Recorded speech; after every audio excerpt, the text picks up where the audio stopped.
Kambangai Yesue Sungangai Masiae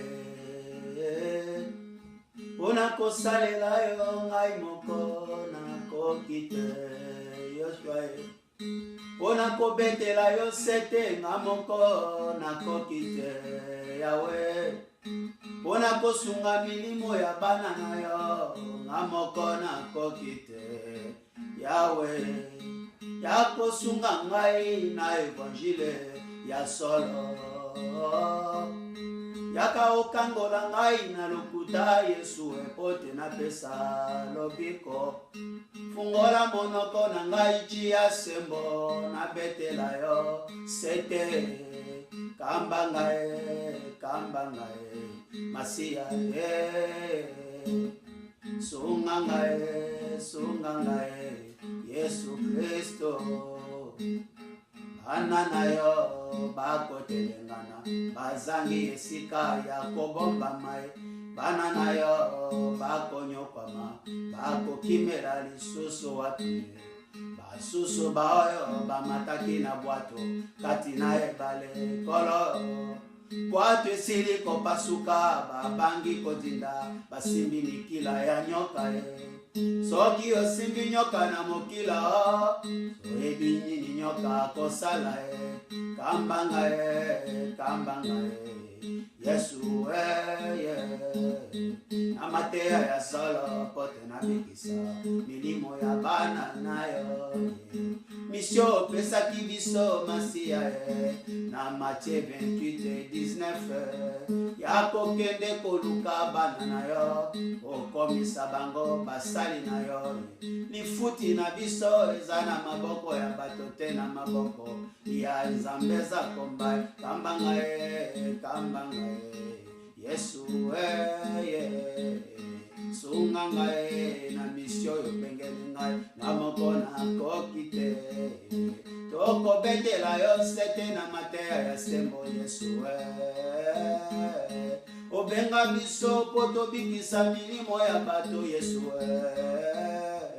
Yo zana lokuta keba Loba ya nzambe mopanga ya bino mibale Awa yoko goma milimo ya bana yanganie Ndeko na ngaye Awa yo telemi na trone ya nzambe Oyo kosaka bato Yeba pe mopanga wana ikolanda yo Naba oyo pe yo bota Bikisa milimo ya bato ndeko mwasi mobali Nzambe ya kopambola yo Limana lokuta na hipokrisi Ezali misala ya malamu te Dieu voit tout Yesu aza komona Likamute mobengami Basali ya ndenge linie Tovingisi kombo ya nzambe Kaka na lokuta na biso Matea ya sembo ezali wapie Oyo tobengama poto tobikisa Kambangae Yesu Sungangae Masia Je suis l'ami de tous ceux qui craignent l'Éternel Je ne suis pas l'ami de tous ceux qui ne craignent pas l'Éternel Avec l'Éternel nous ferons des exploits Mon Dieu mon roi Naboyi nazala mon serviteur ya libomo Nabengama pona yango te Nabengama na beta sete Lolenge ja batisi ya beta sete Hipokrisi ezali mabe Totika kokoma milimo ya ngani Nabimi na lokuta Yesu limbisa ngai Nabimi na lokuta Nandimi nzela ya sembo Kambangae Yesu Sungangae Na évangile a marché Wapi où sont-ils les Macron de l'évangile du Christ Où sont-ils les Macron de l'évangile a marché. Wapi ba Elia liboso ya kabe, bozali wapi Zambe akoluka bino. Wapi Jean-Baptiste liboso ya Hérode, bozali wapi Zambe akoluka bino. Où sont-ils les vrais adorateurs à laquelle l'Éternel recherche?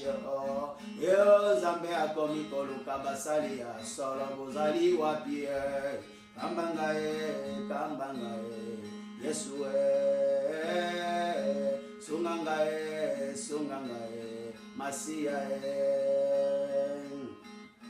Hallelujah, hallelujah, hallelujah, na Yesue. Hallelujah, hallelujah, hallelujah, na mokeli na Yesue. Hallelujah, hallelujah, hallelujah, na mokeli na Yeshua. Hallelujah, hallelujah, hallelujah, na Yesue. Unga kizela yo la kisinzela, zela ya lobiko na tambola na simana yo Yesu. Hallelujah, hallelujah, hallelujah, na Yesu. Oh libota na ngai etelemeli ngai, Zamba magoshe yo sali jisise. Hallelujah, hallelujah, hallelujah, na Yesu. Oh libota na ngai ebwakaki ngai, masia na ngai ora masenga. Hallelujah, hallelujah, hallelujah, na Yesu. Oh nambeto hôpital yo visita kingai, masia na ngai me dese par l'excellence. Hallelujah, hallelujah, hallelujah, na Yesu. Oh nakacha molili yo pelisi winda, masia na ngai yoko mwinda. Hallelujah, hallelujah, hallelujah, na Yesu. Yembaka hallelujah, yembaka hallelujah, azali elonga. Yembaka hallelujah, azali bikamwe. Baka hallelujah, mopesi na sante. Baka hallelujah, mopesi na mayele. Baka hallelujah, mopamboli ya bana. Baka hallelujah, mobikisi ya bana. Baka hallelujah, Nzambe na bolingo. Baka hallelujah, Nzambe ya glace. Baka hallelujah, Nzambe na ngulu. Yembaka hallelujah, amona kanyonso. Baka hallelujah, ayebi nyonso. Baka hallelujah, azana ngambo ngai. Baka hallelujah, azana ngambo ngai. Baka hallelujah, atikingate. Baka hallelujah, akobundela ngai. Baka hallelujah, abatela ngai. Baka hallelujah, abikisa ngai. Baka hallelujah, apesi bomoi. Baka hallelujah, apesi sante. Baka hallelujah, apesi misala. Baka hallelujah, lobiko ya bana ngai. Baka hallelujah, témoignage ya Samuel. Baka hallelujah, elika ya basantu. Baka hallelujah, Nzambe ya mbongo te. Baka hallelujah, ya mituka te. Baka hallelujah, Nzambe ya solo. Baka hallelujah, zwana yo lokumu. Baka hallelujah, napesa yo ninye. Hallelujah, namaso yo salela kangai. Hallelujah, nazongisi sembo. Baka hallelujah, nakosalela yo. Baka hallelujah, nous sommes sauvés. Baka hallelujah, pour sauver les autres. Baka hallelujah, nous sommes épargnés. Baka hallelujah, pour épargner les autres. Baka hallelujah, nous sommes révélés. Baka hallelujah, pour révéler les autres. Baka hallelujah, nous sommes affermis. Baka hallelujah, pour affermir les autres. Baka hallelujah, ndekonangai. Hallelujah, fungola motema na yo. Baka hallelujah, petola bomoi na yo. Baka hallelujah, banga kanzambe. Baka hallelujah, longwana bosoto. Baka hallelujah, longwana mbindoe. Baka hallelujah, longwana hipokrizi. Baka hallelujah, tika bondokie. Baka hallelujah, longwana bondumba. Tika hallelujah, longwana escroquerie. Kaka Alléluia, longwana lokoso. Yamba Alléluia, tofingisi kombo nzambe. Ka Alléluia, bamandia spirituel. Ka Alléluia, basemba bilokota. Ka Alléluia, nzambe afingami bandeko. Ka Alléluia, na baserviteur ya bambwa. Ka Alléluia, nzambe afingami. Ka Alléluia, nzambe na Abraham. Ka Alléluia, bato bakena bandako. Ka Alléluia, netamboli ya basali. Ka Alléluia, bato basambeli na ndako. Alléluia, nzambe na bombo ye. Ka Alléluia, Josué 24:15. De Alléluia, ngape na saleli yango. Ka Alléluia, Josué 24:15. Ka Alléluia, tobikisa milimo.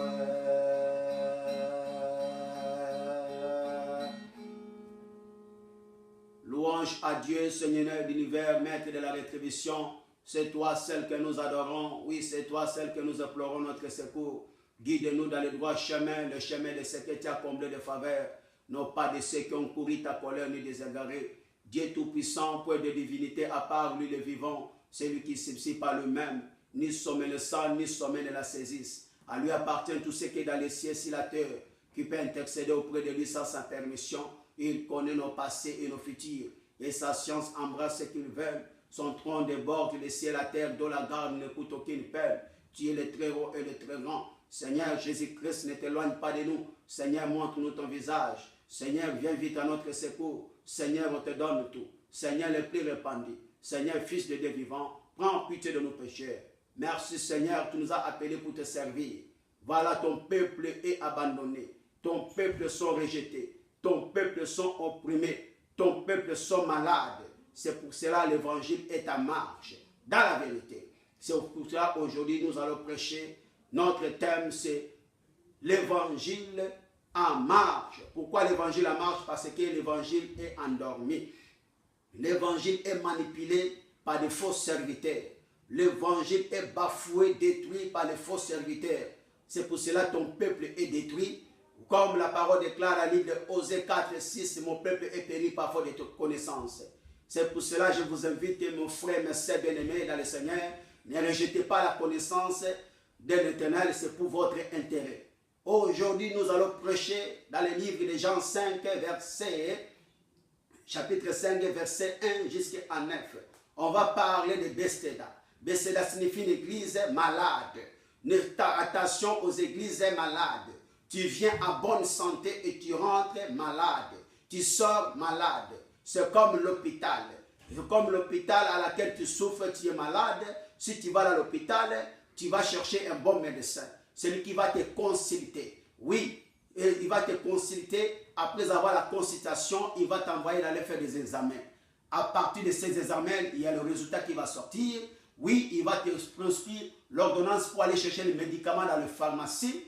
Maintenant, si tu ne prends pas les médicaments, tu ne seras pas guéri. C'est pour cela aujourd'hui, toi qui souffres, toi qui pleures, toi qui es malade, lève-toi, prends ton lit et marche. Signifie quoi?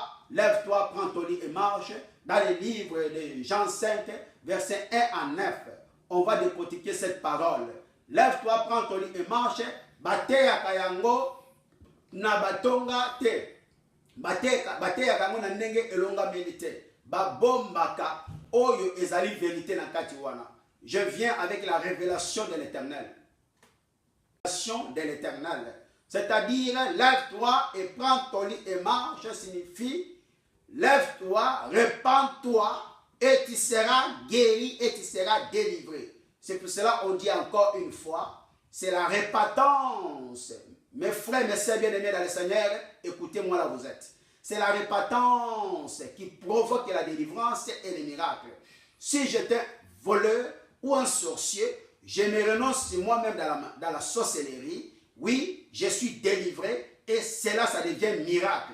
Vous comprenez? C'est la repentance qui provoque la délivrance et les miracles. Baoba mesana koyiba, kolokota, ne maintenez pas terre dans le betonga, bazangi aspiration, et croyez-moi, tu vas prêcher ce que Dieu t'a révélé comme la révélation. Vous comprenez? Voilà, le but et le fondement des églises, c'est la repentance. Le fondement de l'église, c'est la repentance. C'est-à-dire, sur la croix, quand le Seigneur a dit dans les Jean 19, il a dit tout est accompli, verset 30, hein, c'est-à-dire quoi? Il a remis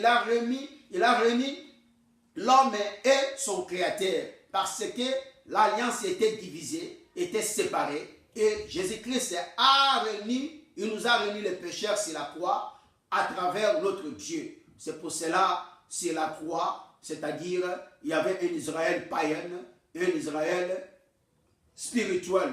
L'autre a discerné, il a dit que non, oui, je suis un voleur, criminel, je mérite la mort. Mais Seigneur, souviens-toi de moi. Il s'est renoncé lui-même sur la croix. L'autre, il était orgueilleux, arrogant, prétentieux, il est mort sur la croix. Israël païen, il est mort. Israël spirituel, il était sauvé. Il avait compris que non, c'est lui le maître, le sauveur, l'unique, oui, le libérateur, Seigneur Jésus-Christ de Nazareth.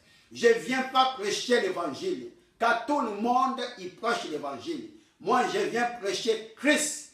Christ, c'est à moi, c'est l'expérience et à la gloire. Vous comprenez? Je ne prêche pas cet évangile, moi je viens prêcher plutôt Christ, le Seigneur Jésus-Christ. C'est pour cela, Bethesda,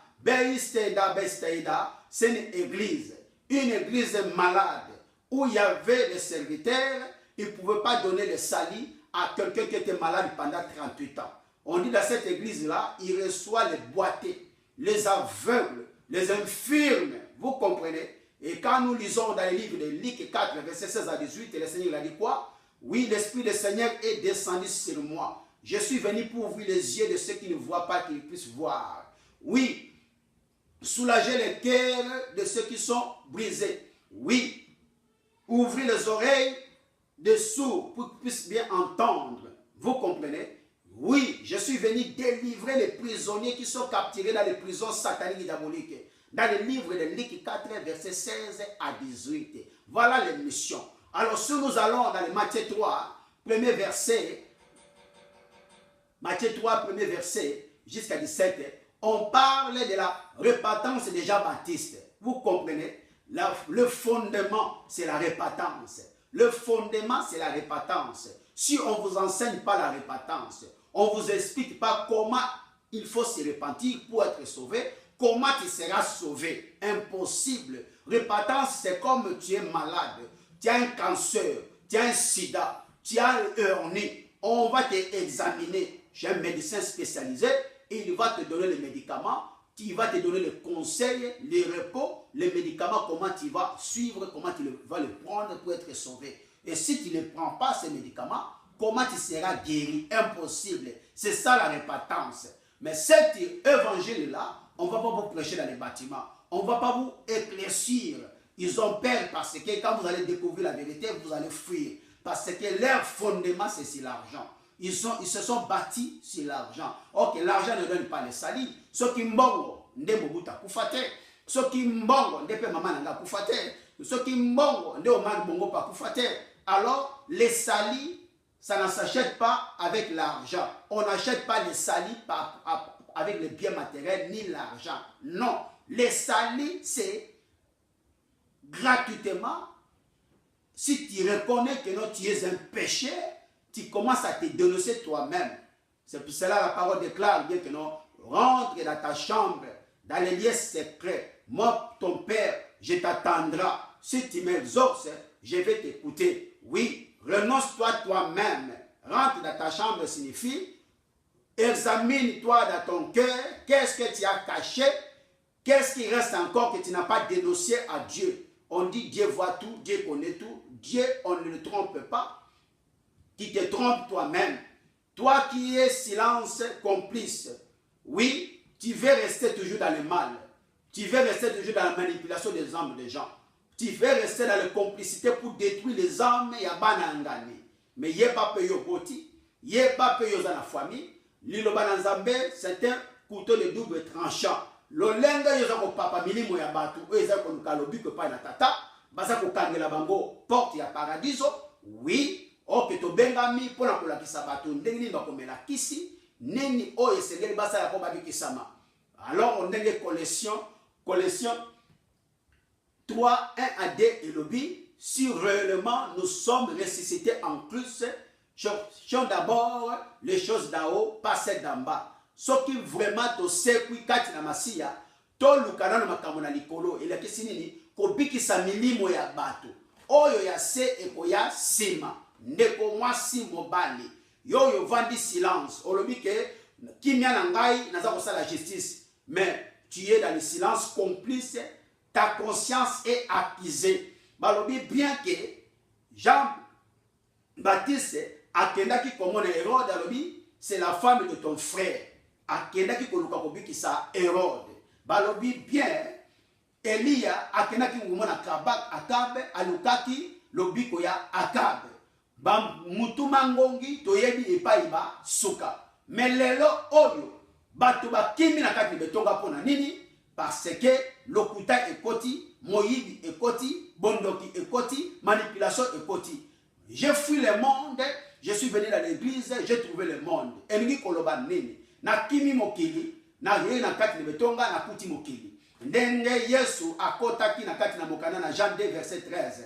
Akoti na kati na betonga akuti bakoteka ba pigeon. Makele bekoti na kati na betonga. Bataba bakoteka yango, nguba bakoteka yango, suche bakoteka na kati betonga, bakodefisa bato ba biloko, makele ba ekoti na betonga. Jean 2 verset 13. Je vous ai confié la responsabilité, vous avez détruit le temple de mon père. Alobi, vous êtes des responsables. Yesu azwaki fimbo a fiokolaki bato nyonso na basali na bandimi atikaki mutute apetoli temple akenda abima yango akutanaki na femme samaritaine na Jean 4 verset 22 22 alobi vous adorez ce que vous ne connaissez pas, nous adorons le Dieu que nous connaissons car le salut a été venu pour les Juifs. Oui, awasi atunie toko sambela wapi bakoko na biso alobaki toko sambela wapi na Jérusalem ou na ngomba na verset 21 toujours na Jean 4 Yesu alobi na ye madame crois-moi yokanenge masia alobi madame crois-moi na Jean 4 verset 21 moi sioyo mama oyo ndimela ngai ngane zambela kolobela yo ça ne sera ni sur la montagne ni en Jérusalem na mangengenge lisusu te na batemple lisusu te ça devient maintenant dans l'esprit et en vérité. Verset 23 et le bénini. L'heure vient, c'est déjà venu. Ngongango beti na kobeta kelele pona nzambe. Ngongango ekoki. Soki obenga na ya solo, bipai ozali koyoka ngai telema betela yo société. Soko zoko betela yo société, ozali na yo infiltré, ozali na yo hypocrite, ozali no ange de lumière obombami na yo olo bozali nzambe soko za nzambe te. Oyo azali nzamba kotelema kobeta sete pona Yesu. Nous prêchons Christ et pas l'évangile. Nous prêchons Christ, c'est quoi? C'est la révélation. Ouvrir les oreilles des gens, ouvrir les yeux des gens, ramener les gens dans la connaissance spirituelle, repousser les gens de se cultiver spirituellement pour ne pas être roulés, ballottés, exploités par le banc de chiens. Alors, bit nabiso ezaliete, Yakobi qui s'amoini mo yabato. Comme il nous a confié la responsabilité toujours, dans Matthieu 28, verset 19. Allez faire toutes les nations mes disciples.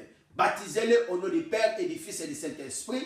Enseignez-les à mettre en pratique tout ce que je vous avais prescrit. La kisabango ba tiena misala oyo nyonso tungai na la kisa kibino. Mateya Yesu zali nini? Yali muyibi tika muyibi, ndoki tika kindoki. Lokuta tika lokuta, bondumba dimana bondumba, lokoso tika wi no obikisami. Mateya Yesu zali teke no to tika kobombela ye vérité.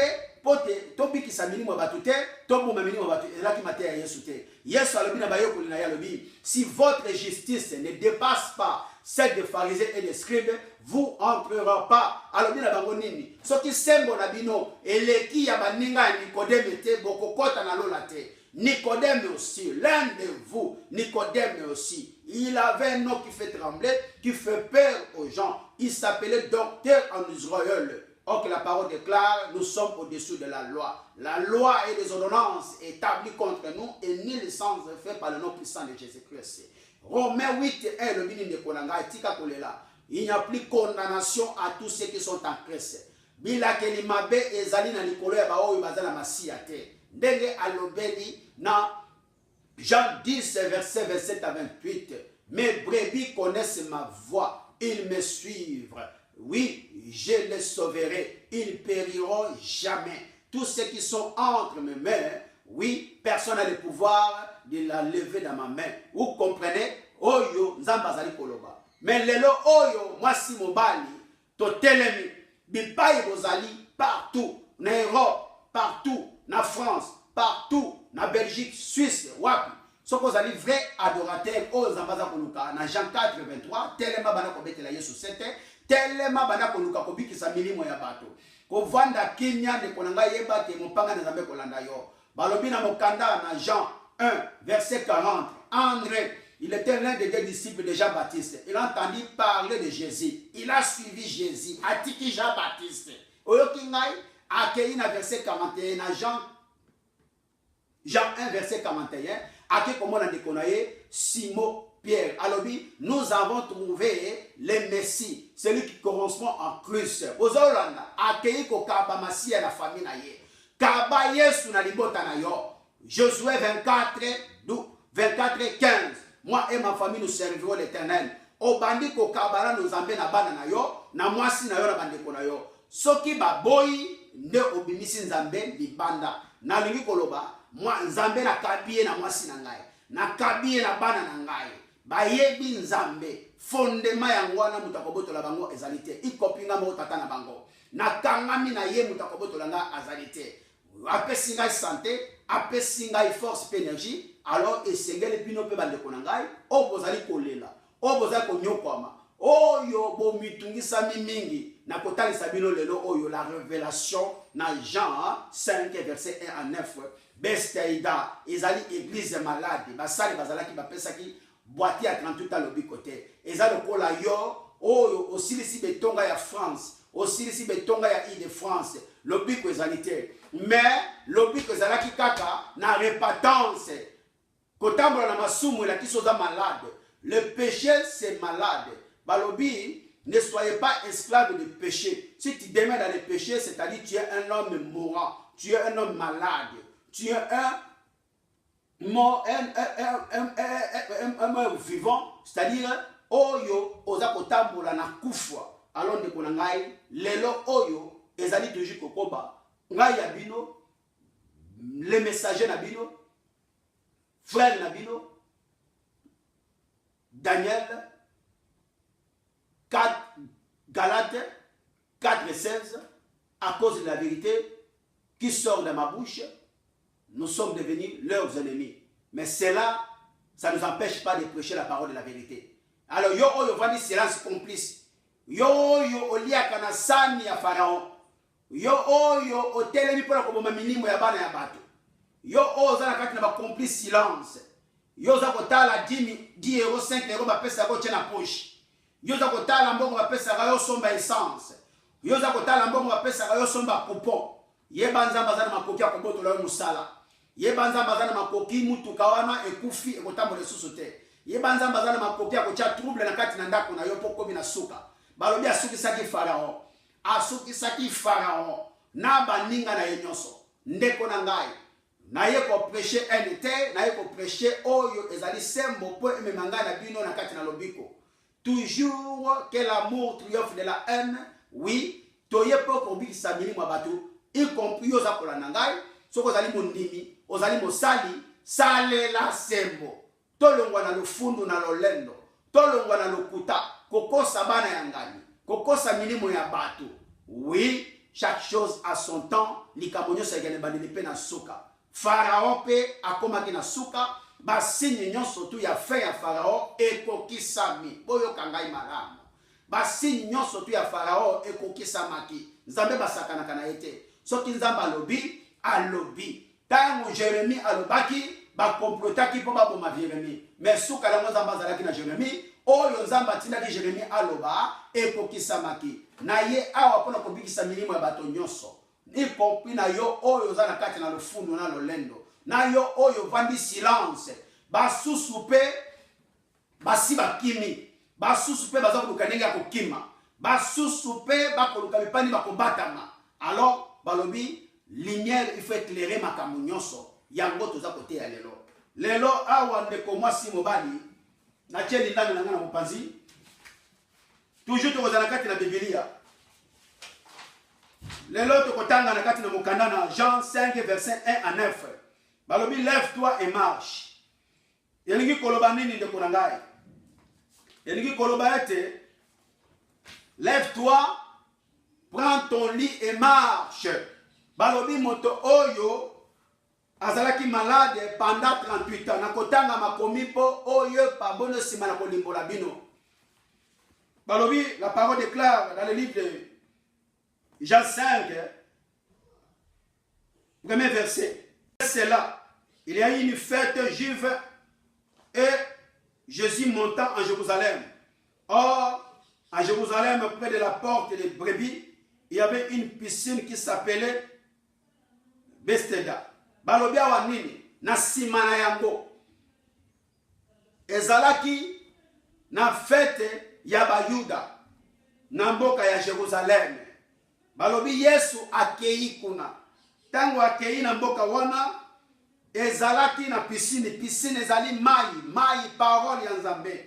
Alors il y avait la porte des brebis. Porte des brebis ezali yona ngai. Toyebi mutonyo sotu oyo abokola bataba. Eza na porte oyo bataba babimaka na ba porte bataba bazongaka. Yango alibi la porte des brebis. Brebis azako lobeleza yona ngai.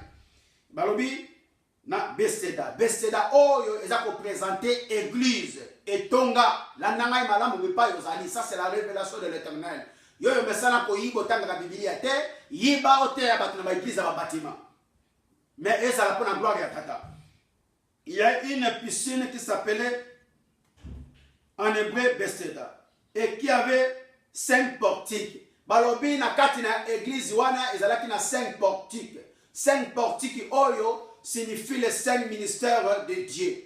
Apôtres, évangélistes, prophètes, docteurs, enseignants. Bazalaki koya koteya na kati na église wana. Mutuna moto azalaki netada minayo oyo ayebalaki na Nzambe. Banyoka bazalaki, bangulu bazalaki, bakolome bazalaki, bango nyonso balabaki tozali basai na Nzambe. Ndenge Yesu alobi botika Kongo bololo na ngai tolo na yango sika moko po bango nyonso ba mibengi bazali ndunda. Metango kobima tokoyeba Kongo bololo ezali wapi, tokoyeba ngai ezali wapi.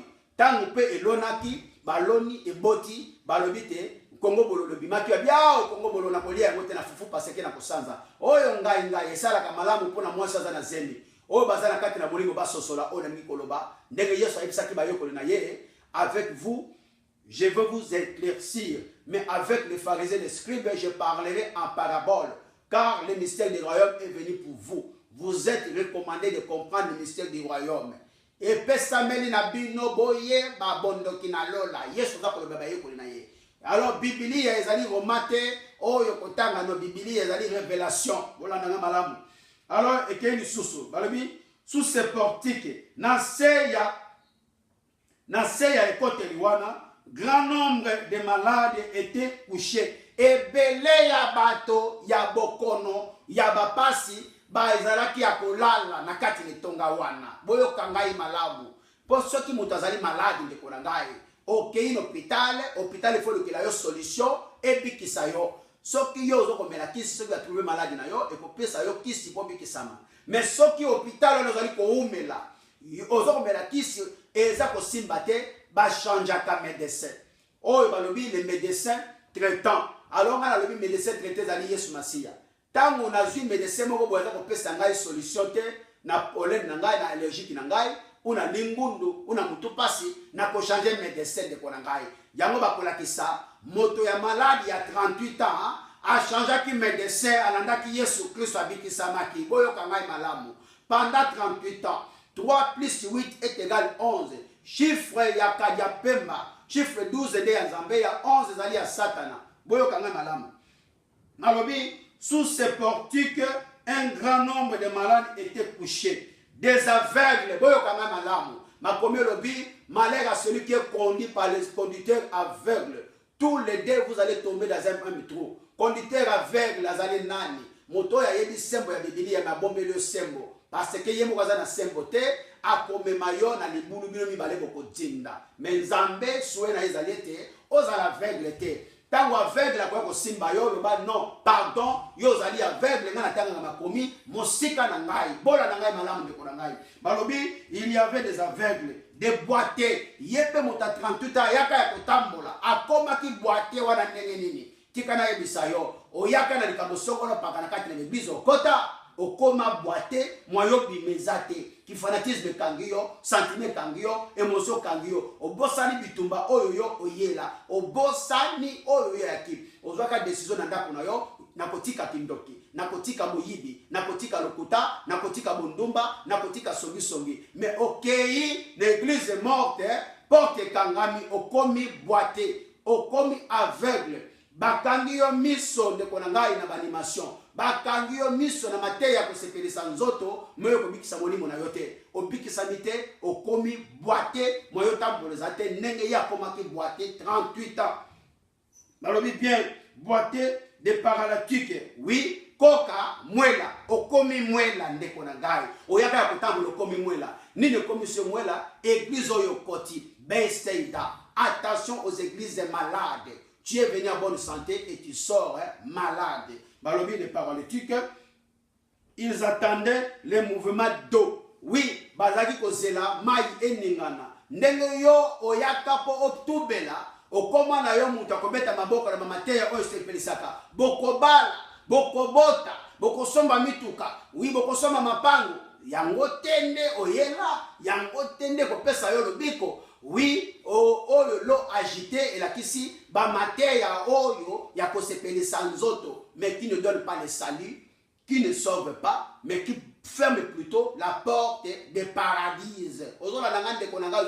Voilà, balobi le mouvement d'eau. Quand un ange descendait de temps en temps dans la piscine et agitait de l'eau. Ba mwanjo ezalaki ba messager batei ba pasteur ba évangéliste ba apôtre oba kobikola ba yaki na bazali na kati l'église ya Bethsaida wana tango ba koya koningisa mai balobi nini koningisa mai ya kisi kote ya sango malamu na Nzambe na kati na bango ba ya Nzambe pe bazalaki na ba ya Satan pe bazalaki ba se mélanger elingi koloba Kongo bololo na ngai baloni wana mabele moko mais tokozela ebota tokoyeba wapi Kongo bololo est-ce que bali akona fufu je ne crois pas. Est-ce que ngai baliaka yango tokolia yango parce que soki nazali na malade na mongongo ekosala nga mongongo kitoko oyo bazana molimo basosola. Le temps est venu, l'évangile en marche. L'évangile en marche. De comment si mon bali pas aux ali, lève-toi, prends ton lit et marche. Telema toubela obikisami sans condition.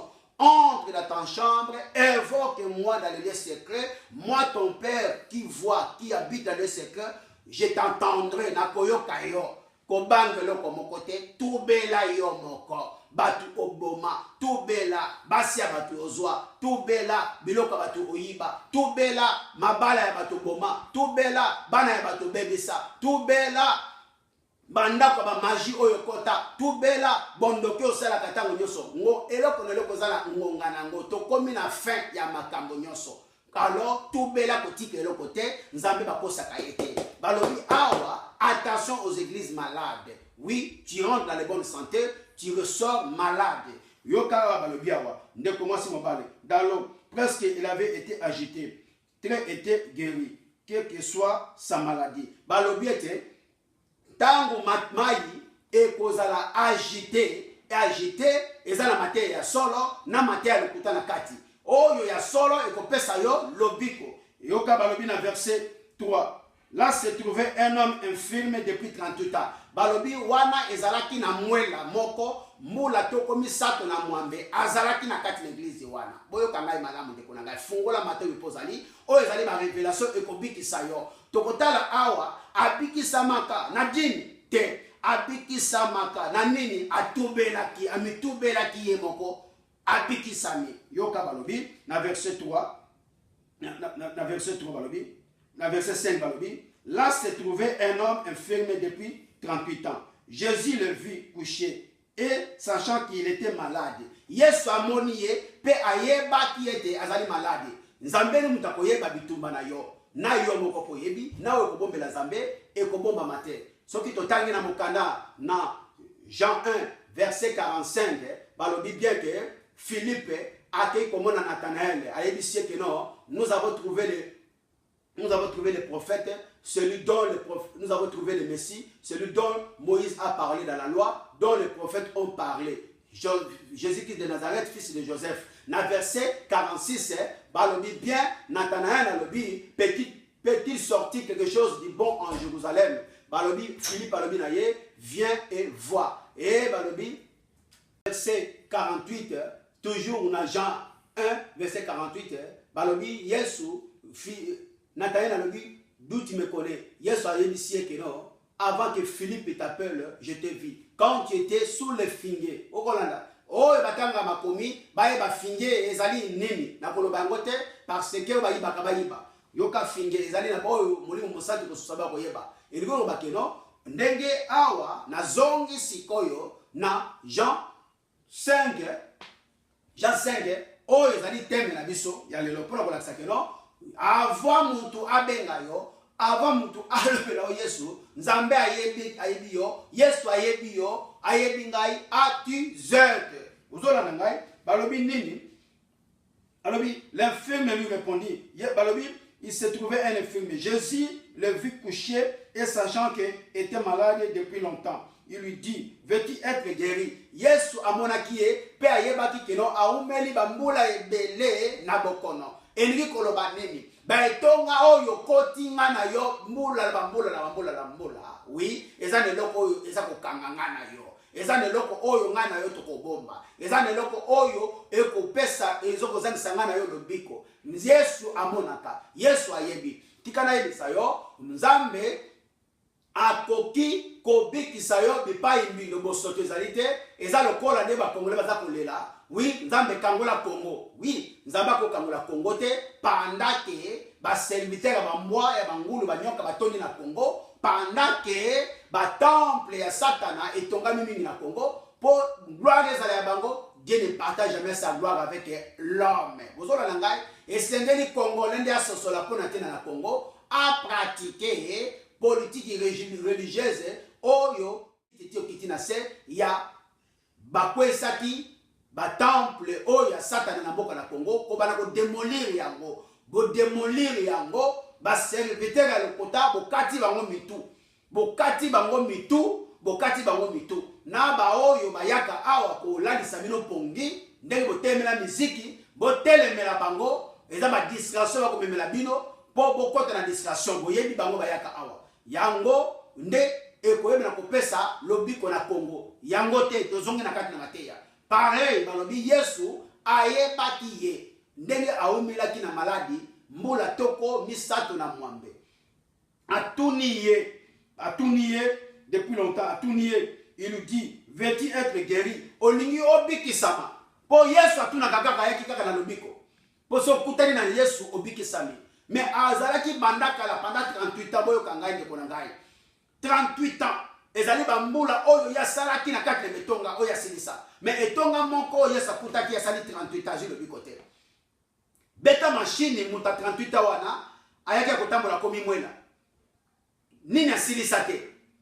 Na banzi badima pesa yango abattre record ya badini na banzi asilisa babanyo so ya ekati etonga wana a changer ki position les autos kwaye koto yo ndi angela koya azolo bi kote na banzi abetaka pe bambunda kolekanga na yo na banzi balukaka na mama bele lokola osala libanda kolekanga na yo atutu kaka kolekanga na yo ndenge okote na kotutuka ye 38 ans abattre record ya bato oyo bakeko luka lobiko na l'église azu yango na maboko ya bato wana te église wana epesi ye lobiko te peut-être ezali problème na yo na ngai peut-être ezali yo kana yo oza kolanda ngai peut-être ezali yo oyo pozo linga okende alors bapekisaka moto oyo akotindaka bonganga te bapekisaka nde moto oyo azoluka akende bonganga po oyo asa akoti bonganga na magie ayebi pasi nango po azozela pe afuta quand l'ennemi le diable ne donne rien pour rien.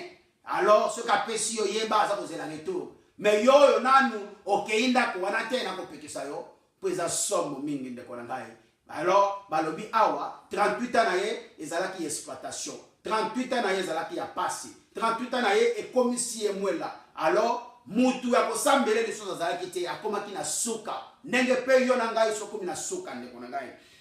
Yesu atuni ye na sala na yo nini boyo kangai malamu na sala na yo nini nalobaki bien ba mwange o bazali koya koteya ezalaki ba serviteur ba koteya na kati l'église mutu na mutu azali ndunda mususu azali ndunda ya engrais chimique, mususu azali ndunda oyo ya nzambe, ezali kolona na fumée ya nzambe, ezali kolona na mbula naturelle, ezali kolona na moi, ezali kokola na moi ya nzambe, qui est la puissance de Dieu, fumée qui est la révélation oyo divine nzambe, oui, mai qui est la parole de Dieu, mai ya mbula ezokwela ndunda wana, qui est la parole de Dieu lui-même qui l'a donné à Kobiki Sabato.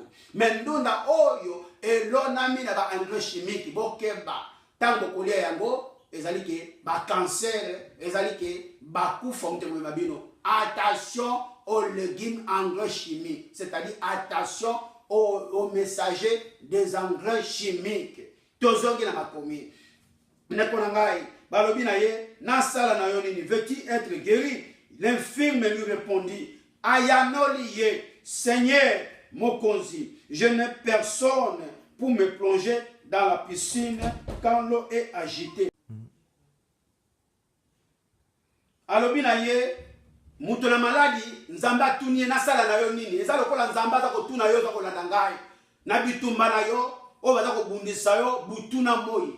Oui, na bapasi na yo, po bitumba musu ezali épreuve ya nzambe. Bitumba mususu ezali eye na nzela na yo moko de tamboli na yo moko. Bitumba mususu ezali mutu aza koyela yo mabe na kati na bomoi na yo koluka sala mabe. Mais na nyonso ezali pona gloire ya nzambe, yo tikalaka na se na makolo nkolo na Luc 10 verset 42.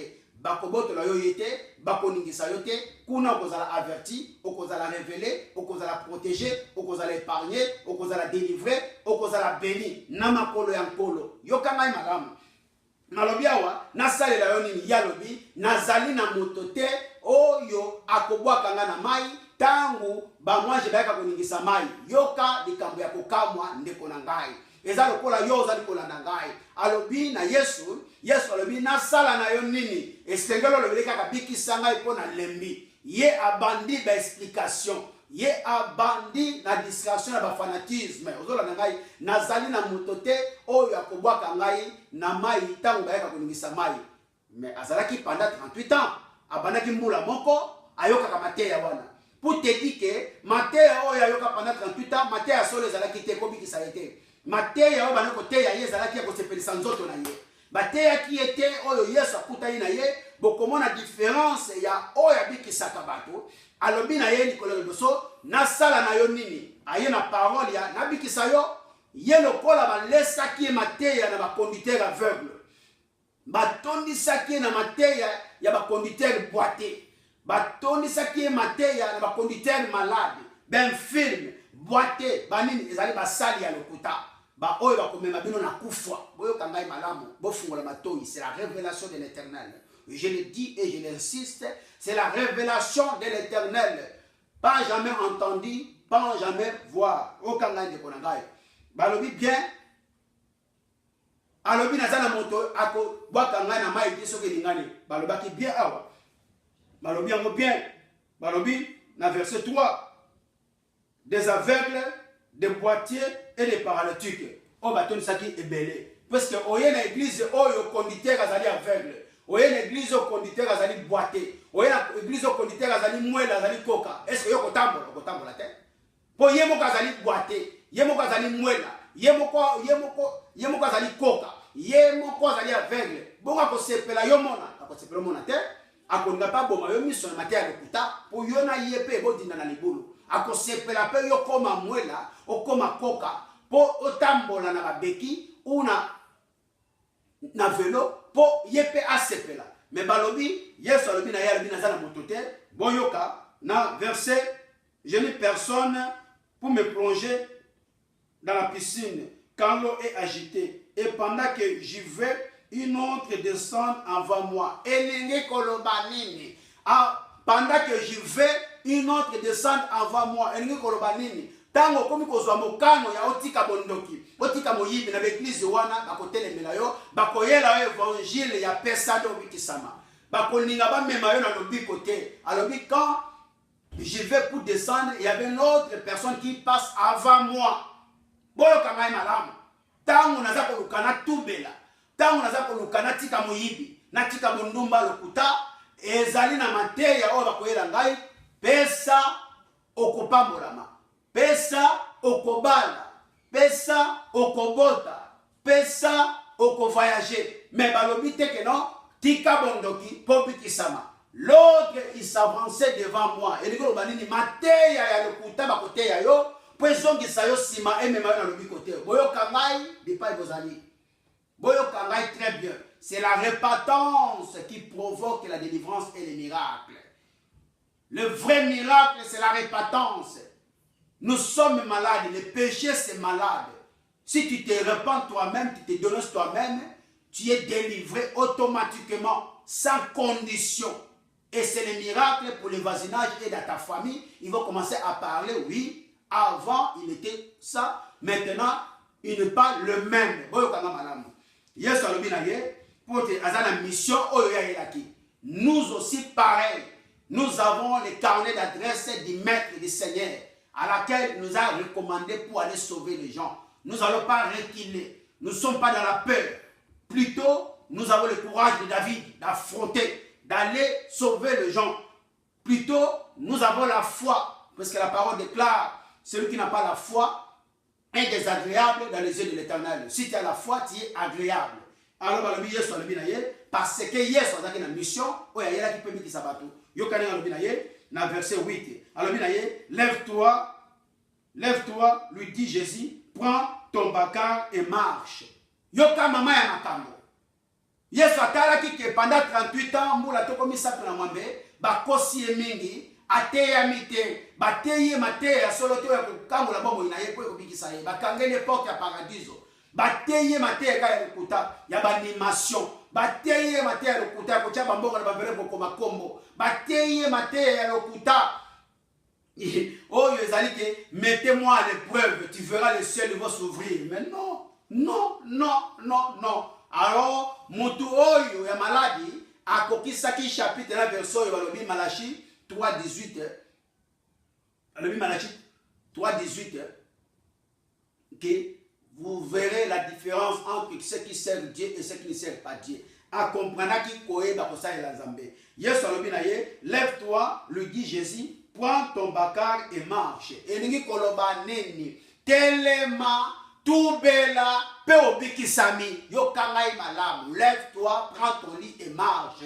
Et ningi koloba, mateya oyo ba yebisaki ya mote, balobela ki ya mote. Yesu aya beti direct di pa malade ezali, apesi ekisi, mbuma ya kinini, ya aspirine, mbuma oyo ya kinini ya aspirine zalaka bololo, me ebikisaka, ayebisi akei di pa malade ezali. Yesu ayebisi te keno, pesanga dini bongo bikisama. Ayebisi ete keno sombelanga tapi po bikisama. Ayebisi ete keno sombelanga mbunda po bikisama. Ayebisi ete keno kombola po bikisama. Ayebisi ete pelisa bougie po bikisama. Ayebisi ete keno lesa lia mungwa po bikisama. Ayebisi ete keno tutuka po bikisama.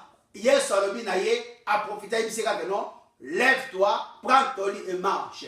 Telema tubela pe obikisami. Balobike, na verset 9, alobi, aussitôt cet homme fut guéri. Nambala moko motowana guéri signifie guérison akangolami. Ayoka kombo ya Yesu. Kombo na ila kisi, Dieu qui sauve, Dieu qui délivre. Kombo ya Yesu. Na yebi signification kombo na yote, ngai Daniel, le messager de l'Éternel. Kombo na ya mboka masanka ilakisi ba bénédiction na yebi kombo ba pesa yote. Jacob azalaki kombo ya Jacob ya moyibi suka na mwanza ba pesi kombo ya Israël, père de la nation. Yo kombo na yo nini mampasi ba pase no kolanda yo. Kombo na yo nini mateso no landa yo. Kombo na yo mambweni wi ba makambo no kolanda yo. Balobi na ye na verset 9 balobi aussitôt nambala moko balobi aussitôt nambala moko motowana abikisami ameli kisi ya malonga abikisami. La parole de la vérité, celui qui possède la vérité a la clé de l'avenir. Vous comprenez? Azui kisi ya malonga ameli balobi 38 ans ya bosala kiango yango bipai ozali ndeko mwasi mobali bipai ozali ndeko mwasi mobali yokangai malamu. Tanga bambula oyo bali kokota na l'église ya bâtiment. Tanga ba église bambula oyo sali dépense. Mais okendaki na biti ya otika bundumba, otika moyibi, otika songi, otika lokuta, otika kovana na bato ya lokoso, otika kovana na bato bakabula kabato. mais yo okendelaki yango départ ndenge ye pe akendaki koluka lobiko na Bethesda akei une église ya malade ya yebaki te mpo na ya moni basali bateyaka basali nyonso bazali ya Nzambe nzoka basali ya André Chimique bazalaki oyo tobengi Congo Bololo ndunda Congo Bololo na ngai alors atikaki aliaki mateya na bango balobi celui qui est conduit par l'aveugle tous les deux vont tomber dans un même taux.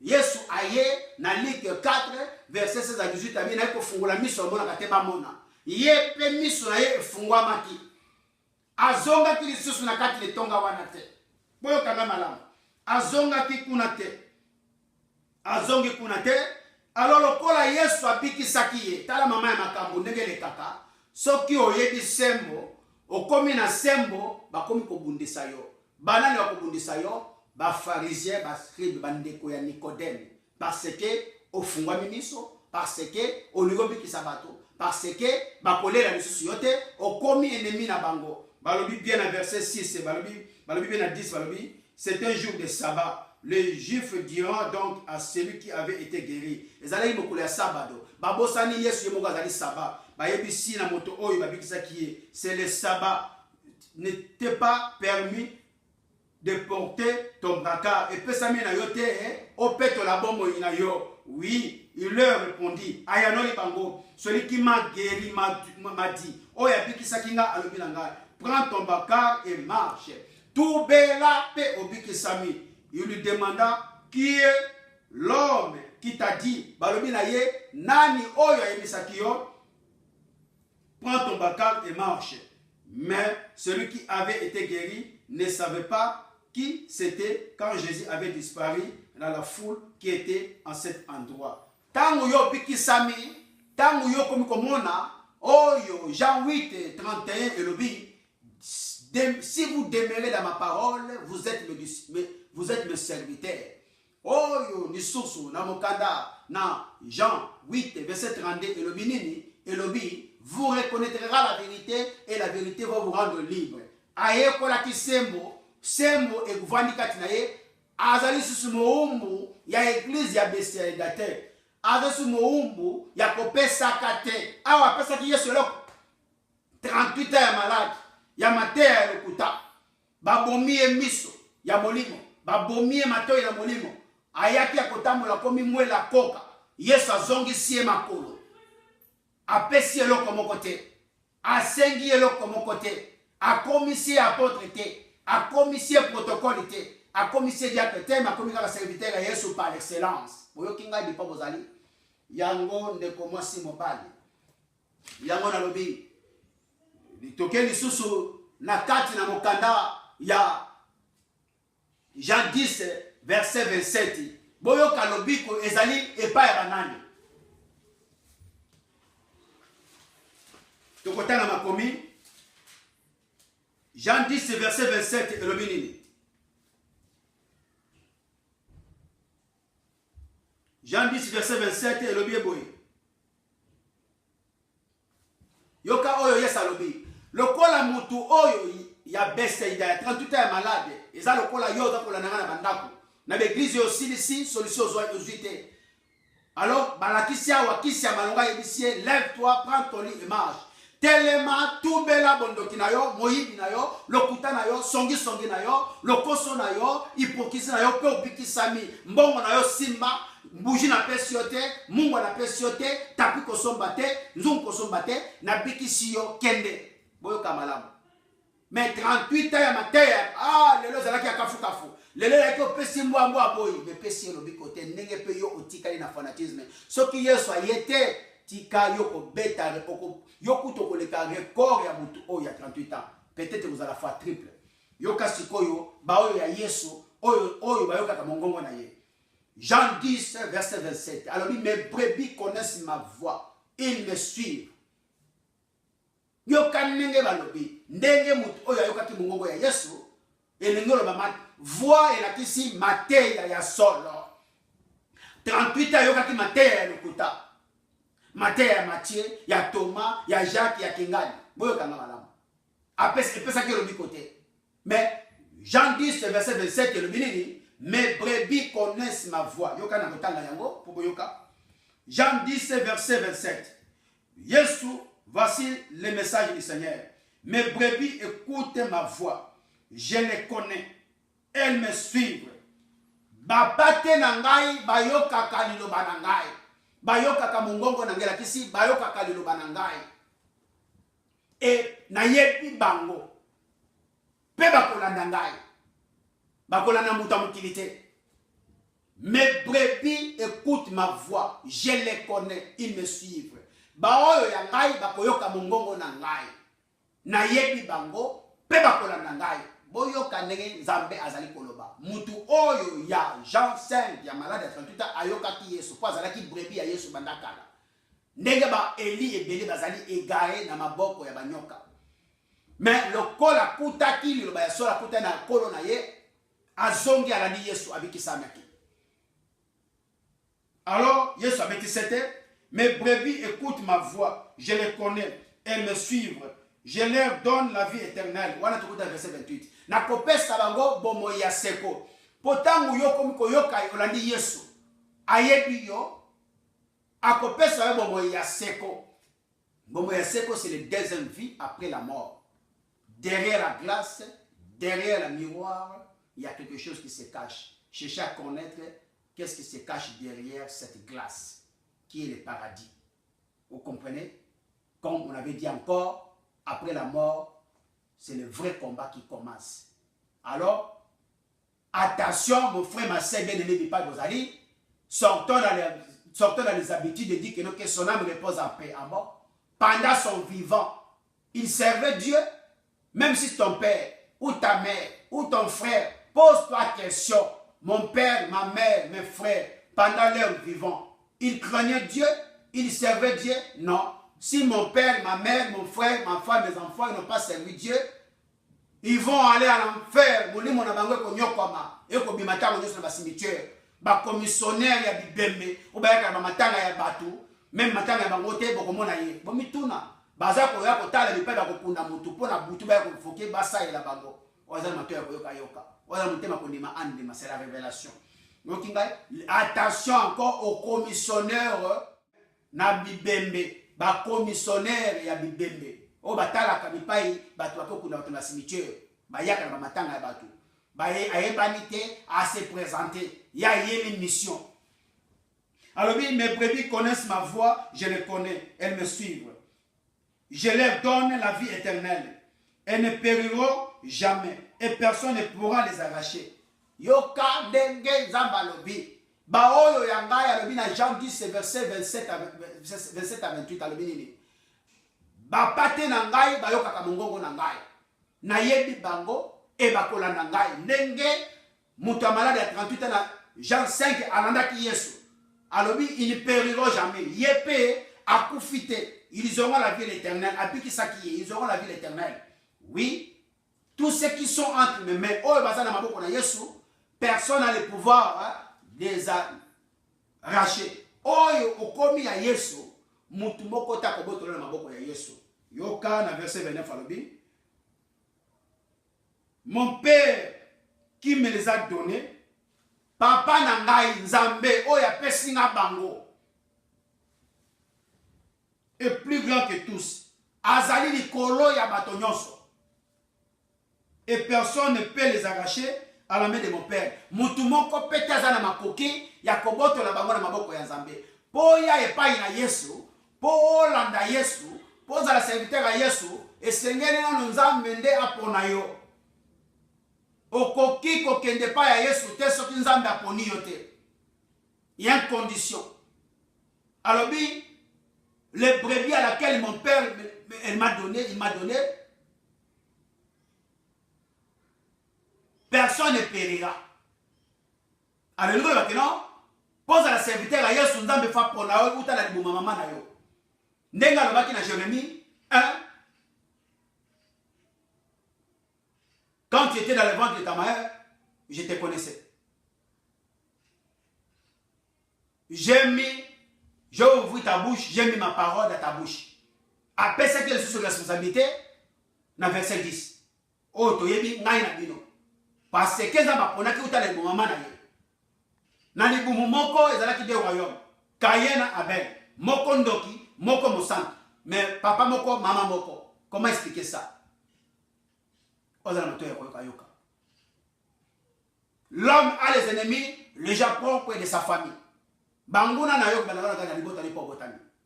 Alors, batali si awa. Alors bien dans Jean 10 verset 27, Jean 10 verset 28, tina 29. Mes brebis connaissent ma voix, bao ya ngai bao kaka mongongo na ngai, na yebi bango, bako kufa te na kopesa bombo ya seko. Pe papa na ngai apesa nga bango, azali likolo ya bato nyonso. Mutu moko te azana makoki ya kolokola bango. Na banzi boyoki yango bipai bozali bandeko mwasi mobali. Siko mama ya makambo ezali ete batalisi na Jean 5 muta maladi lobi koleka kopesa emela wapi na maboko ya Yesu. Asaleli Jean 10 27, mes brebis connaissent ma voix, je les connais, ils me suivent. Nenge Yesu alobaki na Nathanaël, avant que Philippe t'appelle, je t'ai vu quand tu étais sous les figuiers. Olaninga de konangai na mokana na Jean 1 verset 48. Alors mituna bipai ozali bitumba na ngai yango ezala koyela nga moko bitumba na ngai ezali épreuve ya Nzambe bitumba na ngai netamboli na ngai ou bitumba na ngai Satan mutako luka ngai. Alors ce que ezali épreuve ya Nzambe rendre Nzambe gloire. Dieu sert le plan du diable pour se glorifier et pour nous élever après. Ce que ezali bitumba za koyela nzela na yo moko landanga bipa ozali banda ko tubela ndeko na ngai longwa na mabe banda ko tubela kisa malonga yango wana. Kokalisa te mbongo kopesa na lakisa kibino na misio lekaki mabela kitoko kolona na mokanda na Jacques 1:27 lona na mwana mobola lona na etike lona na veve mosa kufela mobali lona na rejeter mabela ya kitoko ya ngwana oyo kobima e mitubela e banga Nzambe nyonso kosala kozalo biko peut-être ozali wana mosala ezali te ekufio. Peut-être ozala na libanda ndako ezali te. Peut-être mukanda ozala ngote. Peut-être ndoki na yo ezali olala kana mbeto moko. Otuna Nzambe point d'interrogation. Peut-être Nzambe azolinga kokangola yo te parce que bipai ozali po Nzambe akangola kana bosoto te sinon gloire kozali ya moto ya Pharaon.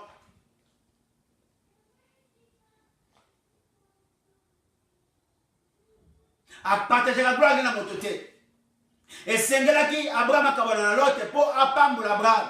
Mais malheureusement Abraham a accomplissement que kokisi Abraham a commis mon bange a profiter na ngote. Ngai na yo peto ngito za la ka Abraham.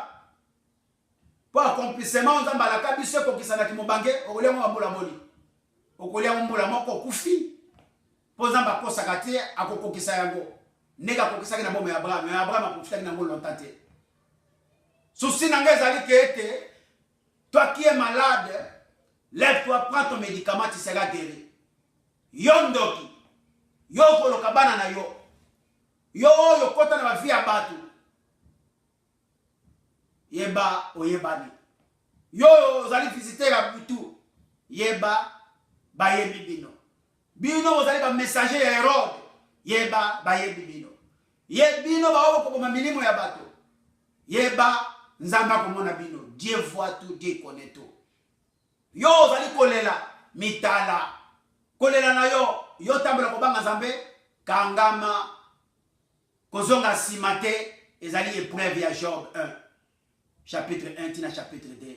Balobi il était juste et droit intègre. Il n'était ni pasteur ni évangéliste, mais c'était l'épreuve de sa vie. Nzambe ayebaki na ko tombola Job. So que zali kana yo koba na kozala na sema kula nkolo. Mais ce que zali kawana te oye ko bomba na l'église à bâtiment. Au lieu batu ebele na famille aussi ici. Au bomi batu na ba quartier. Au lieu no esika malama ko bomba ma ezali kata bâtiment. Ba ezali pele ko na mutu ya malade ya 38 ans. Akota ki l'église ba bomba ka batu. Akoti na église oyo ba sepelaka na wona mbongo mendoki ko ba ko sala bisala kindoki. Amfute bana ya batu. Amfute batu Biso pesa biso mbongo. Voilà. Mais Galate 6-7 lobby, on ne se moque pas de Dieu, ce que l'homme a semé va récolter. Ndeko, moi si, mobile.